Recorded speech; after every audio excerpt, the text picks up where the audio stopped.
Eh bien bonjour à tous, on se retrouve pour un nouveau point météo en ce mardi 8 octobre 2024. On se retrouve pour faire un point sur l'ouragan Kirk qui va concerner la France donc maintenant dans ces prochaines heures. Donc on s'approche, ça y est, de l'arrivée sur la France. Et vous allez voir malgré tout qu'il y a d'énormes changements sur les modèles. Donc je vais faire le point sur ces changements, mais il y a quand même encore des phénomènes dangereux, vous allez voir, attendus sur le pays.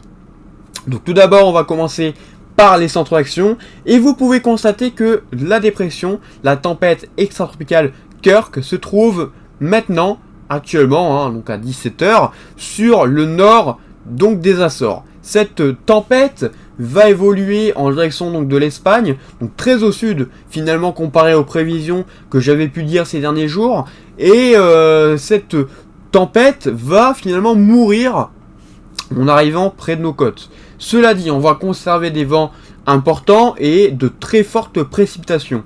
Donc au niveau des vents, on va avoir des vents évidemment beaucoup moins forts que ce qui avait pu être vu par les modèles. C'est ça le changement, tout simplement parce que c'est trop au sud.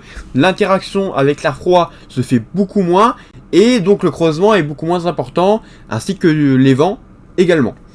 Donc c'est très au sud, ça va passer donc sur finalement le nord de l'Espagne, pour remonter un peu plus en direction de notre pays, donc entre la Charente, en passant par les régions centrales, donc du côté notamment de la Bourgogne-Franche-Comté, et en allant vers l'est par la suite, donc en cours d'après-midi, de soirée et de nuit, de mercredi à jeudi, avec des vents très importants selon le scénario d'Icon.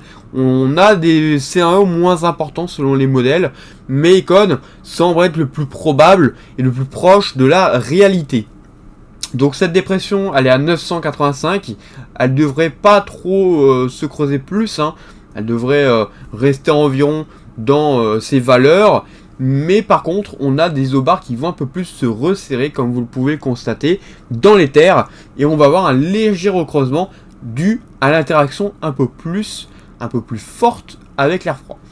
Donc on va voir un petit peu tout ça au niveau des vents pour commencer, et sur Icon on peut constater qu'on a des vents qui vont être autour des 80, 90 sur les côtes, voire 100, 110 sur les caps les plus exposés. Et dans les terres, avec le recreusement, on pourrait avoir des vents supérieurs à 80, 85, 90, voire 100 localement. Et du côté des massifs, notamment sur les hauteurs et sur les plus hauts sommets, on pourrait atteindre les 100, 110, 120, 130, voire 140 km/h. Donc vraiment sur certains scénarios on a des vents très importants également sur le massif, donc ça peut être les Pyrénées, ça peut être les Alpes et donc le Massif central, et ainsi que du côté même de la Corse. Donc des vents très importants qu'il faut absolument surveiller. Du côté par exemple du Mont Saint-Vincent, on pourrait également avoir des vents très importants, donc des valeurs qui pourraient aller jusqu'à 110, 120, 130 voire plus, pourquoi pas. Ça dépendra vraiment des vents attendus déjà dans les terres, mais c'est pas impossible qu'on dépasse les 130 km/h. Donc le scénario est bien sûr bien plus au sud que ces précédents jours, comme j'avais pu vous le dire dans mes points météo.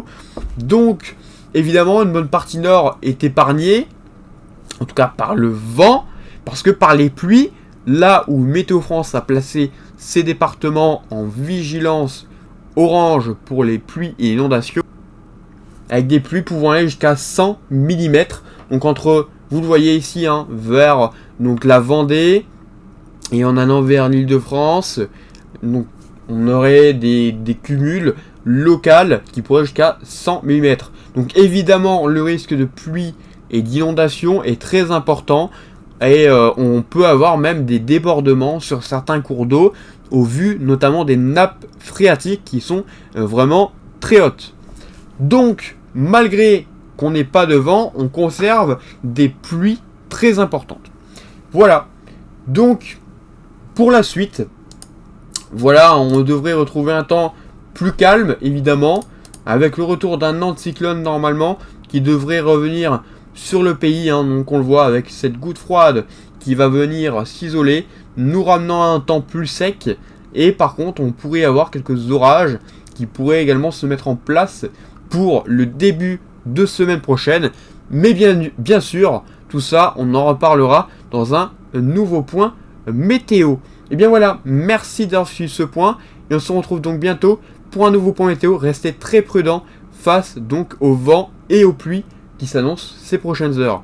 Bonne journée à tous, n'hésitez pas à liker et à vous abonner.